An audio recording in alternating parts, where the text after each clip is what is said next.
नमस्कार. आता येते मीन राशी. मीन राशीला दुसरा गुरु असल्यामुळे आर्थिक स्थिती चांगली असते, पण तुमचं बजेट मात्र चुकत राहणार. म्हणजे कधी कधी खर्च खूप होणं, आवक त्या मानानं कमी राहणं किंवा आलेला पैसा कुठे गेला हे न समजणं असं होऊ शकतं. किंवा अचानक उद्भवणाऱ्या ज्या काही घटना असतील किंवा आजारपण असेल घरातलं किंवा एखाद्या मित्रांसाठी वगैरे असा तो खर्च जास्त होईल.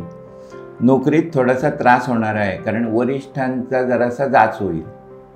अविवाहित असणाऱ्यांना स्थळं येतील, पण त्याच्यासाठी दुसऱ्यांचं सहकार्य घ्यावं लागेल.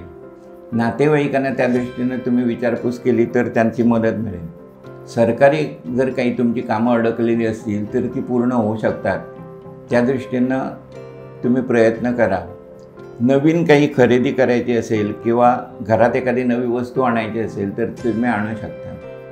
मुख्य सांगायचं म्हणजे या राशीला रामाची उपासना ही खूपच फलदायक होते आणि या महिन्यात कर्मधर्म संयोगानं राम जन्मभूमीच्या ठिकाणी राममूर्ती प्रतिष्ठापनेचा उत्सव चालू आहे आणि तुमच्या राशीला ही उपासना खूपच फलदायक असल्यामुळे तुम्ही त्या कार्यक्रमात मुद्दाम सहभागी व्हा.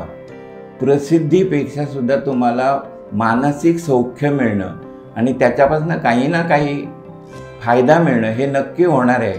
त्यामुळे ही गोष्ट आवर्जून लक्षात ठेवा.